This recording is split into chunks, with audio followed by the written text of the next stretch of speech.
Hey YouTube, here's an article I found online by Newsweek in regards to Walmart restocks for the PlayStation 5. I quote, Walmart told Newsweek that it would be restocking both the PlayStation 5 and Series X for additional release of inventory throughout the holidays, but did not have any specific dates. However, multiple Twitter users report being told their local stores that Walmart will have more PS5 stock on December 8th. This is not an official date, but it may be worth keeping a closer eye on the Walmart restock on Tuesday just in case. Now here's a screenshot from a video I found on YouTube by ItsYaBoiSavzz, where he's chatting with online Walmart customer service about the PlayStation 5 drop.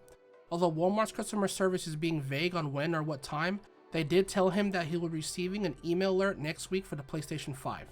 With that being said, the 8th could be the day Walmart drops both the PlayStation 5 and the Xbox Series X, so I'd for sure be on the lookout for them on Walmart's website. Well, that wraps it up for this video. I hope this helps you get your dream console. I will be posting the links to the original article as well as ItsYaBoiSavzz YouTube channel down below. As always, thanks for watching. Make sure to hit that like button as well as subscribe if you haven't already. Good luck, Mercy out.